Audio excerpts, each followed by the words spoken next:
When I was younger, I just assumed that if a girl had a boyfriend, she couldn't possibly like you. So when I saw a girl that I thought was cute and she had a boyfriend, I just immediately canceled her out in my mind because I thought, oh, she has a boyfriend, she couldn't possibly like me. And then I experienced a few things, grew up, and realized, oh, just because she has a boyfriend doesn't mean she can't like you. Just because she has a boyfriend doesn't mean she doesn't like you. Right? As you get older, you realize that women choose. Just because they have something already, they're still choosing. They don't stop choosing just because, oh, I got one, so now the game's over. I'm going to be loyal to this guy, committed to this guy. Like, no, she's still looking around and weighing her options. It's called hypergamy. They want the best option they can possibly get. They want the highest status man, highest value man she can possibly get. So you spoiled. Say it, I dare you! Even if she has a man that's at a certain value, she's gonna be looking to see what else is there for her. Yeah, me personally, bro, I found that out the hard way. Luckily, I ain't really like the girl all that much, but it was middle school, and, you know, me and her was kind of locked in or whatever. And one day, I get a hall pass to go to the bathroom, and I see her hugged up with this little dude. I'm like, oh, look, man, that's how we rocking?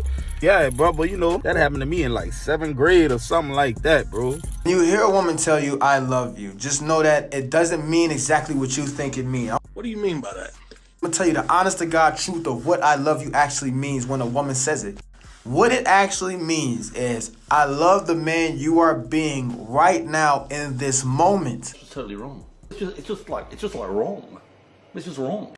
Women are moment-to-moment creatures, so if you acting like the man that she loves in that moment, she actually does love you. But if you change any way, if her words have any effect on you and you start acting like a totally different man, she no longer loves you. That's just suspicious. That's suspicious. The only woman that's gonna love you unconditionally is your mama, bruh. And sometimes you don't even get a good mama to do that, right? Women love you based on the emotions you are providing, the fun you're providing, or the resources you're providing. Man, you cut any of those out, bruh, she might put up with it for a little while, but man, I promise you, bro, you're gonna be walking on eggshells around there, dog. It's not unconditional love, dog. That's why you get people that get married and then they hate each other down the line. That love was never unconditional.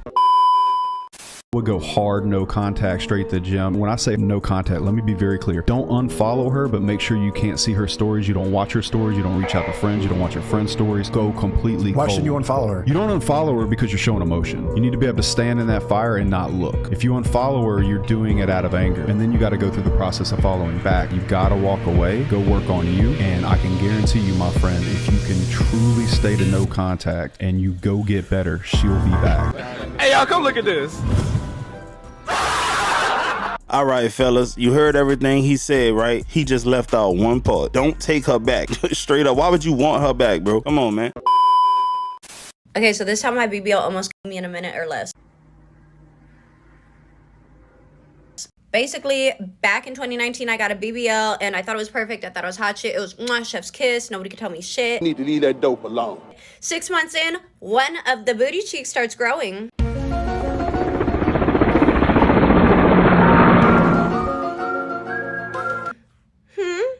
And I'm like, no, there's no way. No, it was. It continued. People started telling me. People would tell me. And so the original doctor had me go get an ultrasound. The ultrasound said that there was a mass in it and there was fluid, so I had to get it all removed. Flew back to Miami, tried to get it removed. Basically, they couldn't do it because it was so thick and there was so much. Flew back home, tried to find a doctor to do it, couldn't find anybody. Everybody denied me. Finally, I found a reconstructive plastic surgeon who was willing to do it, but it was a very large price tag, and it was an emergency at that point. It had festered so badly that it was an emergency. So they had to cut my booty cheek open. I still have the scar. It's horrible. To get all of my liquid and solid fat necrosis removed.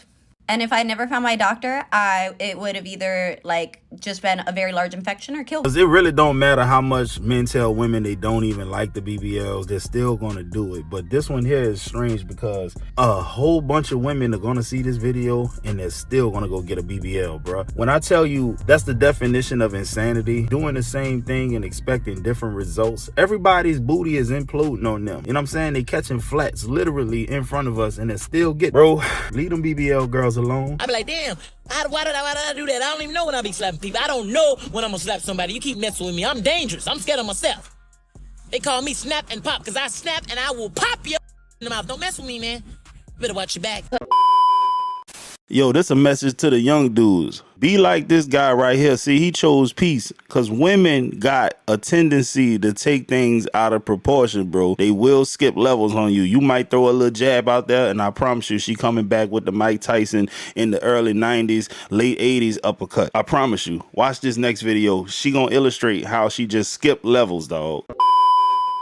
As we're all sitting at the dinner table, one of my friends decided to be funny and said, Anaya, you don't have any standards. I said, okay. We're doing this here.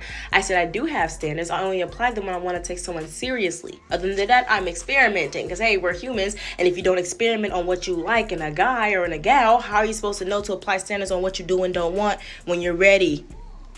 You know? So I was like, let me ask you something. Did you apply standards to your little yeah sitting right there? Now, I felt bad to call her a yeah, but he told me she was a yeah, so that's all I knew her as was a yeah, that's all I knew her as. So I said, did you apply your standards to your yeah sitting right next to you? He said, yeah, I did actually. I said, what were those standards? He said, pretty face, nice smile, long hair.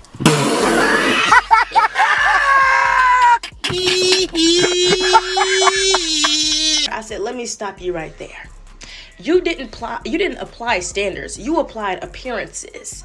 At that moment, the yeah realized, and he even realized, she looked at me, then looked at him like, oh yeah. After this, I think we need to talk. Because at that moment, I think she realized she was an official yeah. That he really wouldn't take it seriously. But since you gonna be my yeah, at least you gotta be pretty. Not only that, the waitress was standing right there, and when she came back, she didn't come back with the water that we asked for. She came back with the ticket because she knew. Check, please. Literally and figuratively. Now, when I walked out of there in a full belly. He walked out empty-handed. No on his arm. And I looked at her, who the f*** you think you talking to? Oh, that's nasty.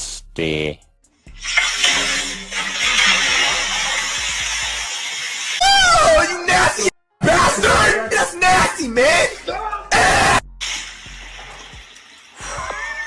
In the wastewater industry, we call this a baptism. Guys, y'all are never gonna figure out the method behind my madness, man. I might put a video in here just because somebody said something on Instagram that I didn't agree with. And this is one of them cases. So the girl said, yeah, man, women just don't want to do plumbing because they don't make enough, which is cap. Plumbers make great money. Y'all don't do the job because it's dirty and nasty. That's why you don't do the job. It's a man's job, right? It's one of those jobs that keeps society afloat. It keeps us functional, right? For you to be able to have flushing water, running water. You know, it takes hardworking plumbers to maintain that system. And then again, you talk about men have it easier than women. A lot of women actually believe that, man, but they ain't the people that's keeping society afloat, man. Man, think about this, bro. Ain't too many jobs that women do that if they stop doing them, society will crumble. And for the life of me, I'm trying to give you an example of one. I'm pretty sure somebody gonna say nursing, but man, I think life will go on. I think males will fulfill that role if they had to. It is what it is. This man asked me out on a date last week. I told him, no, thank you. I'm not interested. And I gave him reasons as to why I was not interested. He tried to convince me why I should want to go out with him, why I should give him a chance. And I said, no, thank you. I'm not interested. A week later, yesterday, he DM'd me again asking to take me out again. So I said, okay, we can go. Where you want to go? He gave me a place. I said, okay, what time you want to be there? He gave me a time. The time was 15 minutes ago. And I don't think that I'm wrong because you should have respected it when I told you no the first time. I am not one of those persistence is key ass. I said no. And I hope you enjoy yourself alone, or at least without me. I don't give a who you talk to while you there, baby, but it ain't gonna be me, okay? Guys, I can take any video from a woman and spin it and make it a message for the brothers. Watch this. Check this out. First of all, I do have equal smoke for y'all, man. Look, respect people's time, bro. If the girl decided to, entertain you and y'all set up a time and you showed up late, that's just as disrespectful as her showing up late. Like this one girl in this video that I dropped yesterday. Go watch that. But here's the thing. Why are you chasing a woman that's not interested in you in the first place, right? This is how you guys get in these relationships and start to act like betas. Because what happens is if you you get with a woman who doesn't find you attractive initially, you're coming from a position of defense. You're not on the offense at this point, bro. You're trying to play defense. You're trying to defend her from the guys that you know she truly goes after. You're trying to defend yourself from feeling insecure because you know you're not that guy that she would normally want to be with. Don't do that. Go after the woman that chose you. If she was staring at you in the corner and she was giving you choosing signals, then go with your move on that one. That's a woman that finds you attractive, and you're gonna have an easier time with her.